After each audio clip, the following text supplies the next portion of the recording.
Praise the Lord, जय मसीह की। एक बार फिर से परमेश्वर में बने रहें और आपके परिवार, आपके घर, आपकी जो भी बोझ हैं वो परमेश्वर पर डालें और ऐसा कहें, जब विश्वास नहीं कर रहे हैं उसका विश्वास बढ़ाएं और बढ़ते जाएगा। आप लोगों का विश्वास जो है बढ़ते जाएगा, क्योंकि जब जुड़ेंगे तभी बढ़ेगा और ऐसे कभी कुछ नहीं हो सकता आप लोगों के जीवन में। जब तक आप असंगति नहीं करेंगे, जब तक आप जुड़ेंगे नहीं और समझेंगे नहीं, तब तक आप लोगों को परमेश्वर कैसे मार्गों से जो आप भटक रहे हैं, चाहे नशे में हो, चाहे व्यभिचारिणी हो, चाहे स्पिरिट हो, चाहे गंदी सोच हो, चाहे गंदी विचार हो, चाहे ड्रग्स पीने वाले, दारू पीने वाले, जुआ खेलने वाले, चाहे बीड़ी सिगरेट शराब पीने वाले, यासी करने वाले, इन सभी के लिए मैं प्रार्थना करता हूँ कि आप लोग अगर जुड़ते हैं, आप लोग समझेंगे, तो आपके परिवार, आपके बच्चा, आपके माता पिता एक दूसरे की आदर और मान सम्मान करना जानेंगे और आप लोग नर्क जाने से बचेंगे, क्योंकि नर्क का द्वार ऐसा है,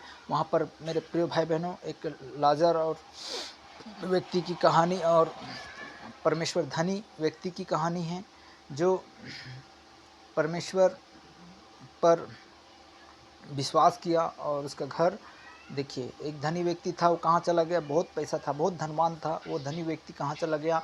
वह चला गया नर्क में। नर्क में बोला, खूब खाता था, खूब ऐशो आराम करता था, परंतु ऑर्डर कर देता था, ड्रिंक लाओ, बीड़ी लाओ, ये लाओ, सब आ जाता था, ये टेबल है, टेबल के पास आ जाता था। परंतु जो गरीब लाजर था, देखिए, गरीब लाजर था, वह उसके पाँव में घाव था, जख्म था, बहुत था, फिर उसके द्वार पे छोड़ देता था, जो धनी व्यक्ति का था।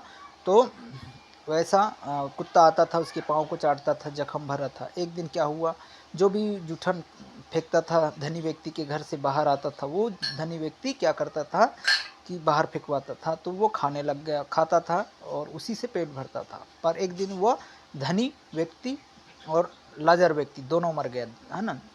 दोनों मरने के बाद वो दोनों कहाँ चले गए? एक को, जो गरीब था, उसे स्वर्ग में उठा लिया गया, जो अमीर था उसे कोई उठाने नहीं आया। ये ध्यान रखिएगा, नर्क में लेके गया। यही बात मैं आप लोगों को बोल रहा हूँ, तो आप लोग विश्वास कीजिएगा, आप लोगों का जीवन बचेगा और आप लोग जो मुक्ति आप बोल रहे हैं कि हम ईश्वर आराम करेंगे, अरे कौन देख रहा है, कौन सुन रहा है, इस कान से सुन रहे हैं, इस कान से निकाल रहे हैं, तो आप इसे ठट्ठे में मत उड़ाइएगा। और ये परमेश्वर का वचन है, आप लोगों के लिए है, चाहे किसी भी क्षेत्र का हो या किसी भी राज्य का हो।